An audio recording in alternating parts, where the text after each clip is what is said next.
The only things I could feel were the rough floor and the nearby rock walls. With limited visibility, I couldn't be sure what kind of place this was, but it seemed like a cave. I knew I had to get out of this cramped space somehow. Although I couldn't stand, I had to move forward, even if it meant crawling. As I crawled and looked around, the darkness made it difficult to see anything. The occasional, unidentifiable sounds echoing from a distance only heightened my anxiety.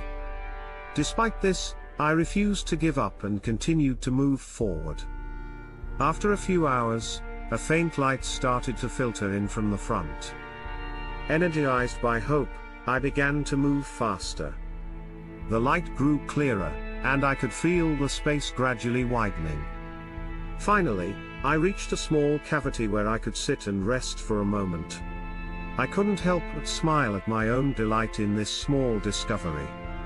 The space was only about 10 square meters, and there was a small puddle of water on the floor.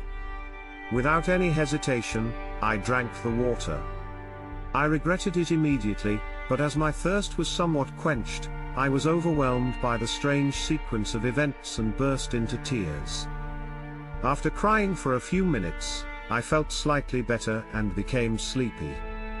I closed my eyes for a brief moment, unsure of how much time had passed.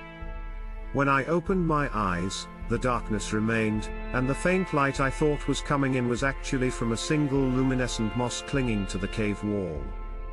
Was the relief from finding a larger space to blame? I realized that this place seemed like a dead end. Lost in despair, I fortunately noticed a small hole in the floor. What was this hole? I cautiously inspected it and found that although it was small, it seemed wide enough for my shoulders to fit through. However, I hesitated, wondering if the hole would lead to a cliff or the depths of the sea. Unable to make a hasty decision, I decided to first check if I could safely enter the hole. I felt around the edges and assessed the risk of falling. To my surprise, the inside of the hole was relatively flat. It didn't seem like there would be a significant risk of falling. However, I was still worried about the possibility of it leading to the sea.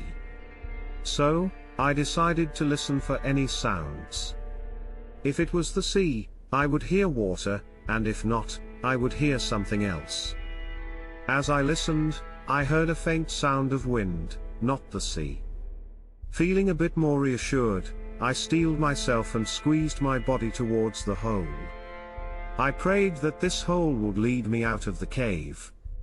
As I slowly pushed myself in, I believed this path would bring me new hope.